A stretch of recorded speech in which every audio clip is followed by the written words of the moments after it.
Mr. Mali, thank you very much for your time. Firstly, what is the instruction to taxi operators this morning?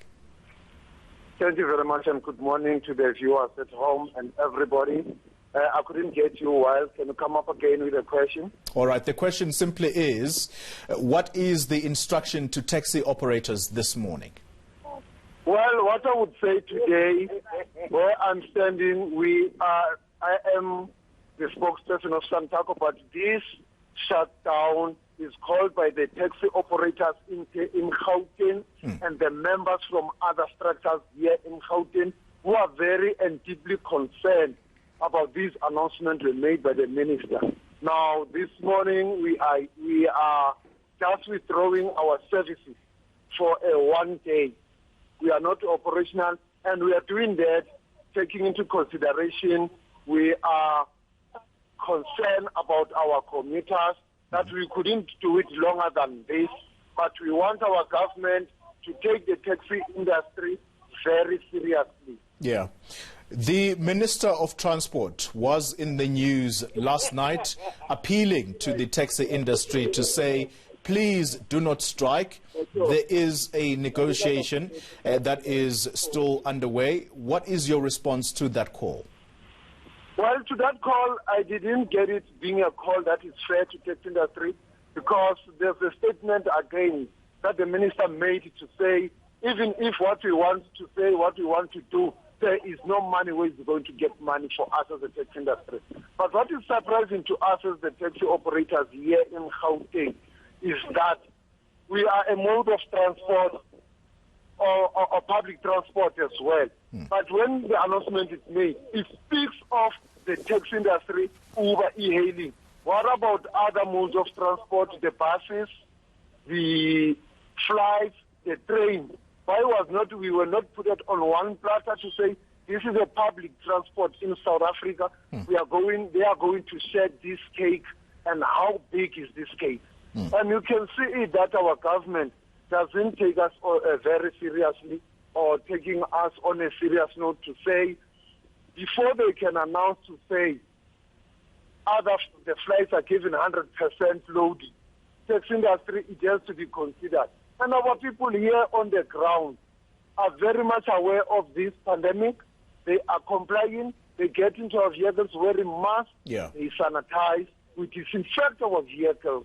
But it shows that we were on the program, on the operation since day one of the lockdown. But there's no priority given to the taxi industry by government. Mr. Mali, let me ask you this question, and I would like for you to really just hear me out. Is your problem as the taxi industry, particularly here in Gauteng, is the problem the amount of 1.1 billion rand that is either too little for you, or is the issue that you are unable to comply with the strict regulations that have been put up in order for you to access this money? Well, the first one is this 1.135 billion. The second one is a red tape that is put in place that explains to the public that we are not regulated and we are not formalized. As a taxi industry, we want to be formalized.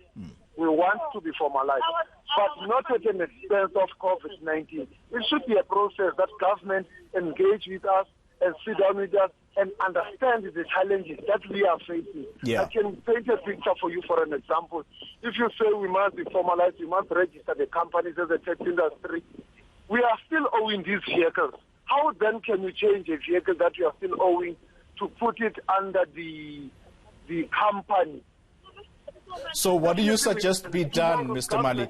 Are you asking government to pay off the taxis for you in order to then for you to try and comply with the formalization process? No, we are not saying the government must pay off the taxes for us. We are saying the government, please look into the relief that you are giving to us, that it should be fair. We have the operators here in the province whom their vehicles were not operating since the 26th of March up until today. We are going to 3 months this week. And remember, if you take that 3,500, you divide by 90 days. How much will it be? What are the banks are doing? The banks are after our people on the ground. They want to do repossession. And only here in Gauteng, we look into the repossession, it's going to go up to 40%. Let me ask you this final question then, Mr. Mali. Are most taxi owners registered as businesses, which is why then they would easily comply with the requirements for them to access this 1.1 billion? Can you say that with certainty this morning? Well, the taxi operators, for them to get an operating license, they need to produce a tax clearance certificate. That is number one. Number two, for taxi operators to comply, or government wants to formalize us, we have registered as sole propriety. Our government starts the program that doesn't finish at the end of the day. Our government came to the taxi industry here in Gauteng to say, let's register the cooperative. We did register the cooperative. They did not do anything for us. Mr. Mali, just finally then, we're getting reports that some of your taxi operators are blocking roads with the taxis. Why are you doing that? I would say, I'm not aware, you can just tell me which area that we can check, but our taxis are not out on the street. Our taxis, our service is withdrawn. The taxis are at home. Nobody is blocking anybody. Where I am standing, people are getting into the car. They are going in whichever way as an alternative transport. But if you can make me aware, which area is that? Can I tell you that these reports are coming from the Midrand area?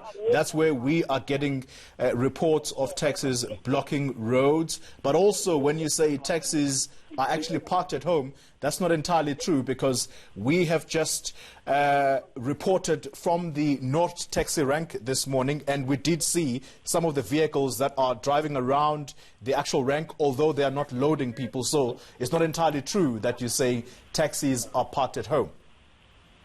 Please remember, that is true. Some of the taxis, they stay at the taxi rank. Some of the taxis, they are with the drivers. So then, as I'm saying to you, make us aware which area, send that thing to us. We can see how best can we deal with it. All right. So it would appear that Midrand then is going to be your priority area, because that's where we're getting the reports around blockades. Okay. All right. All right. Thank you very much for your time, Midday Mali. He speaks for Santaco here in Gauteng.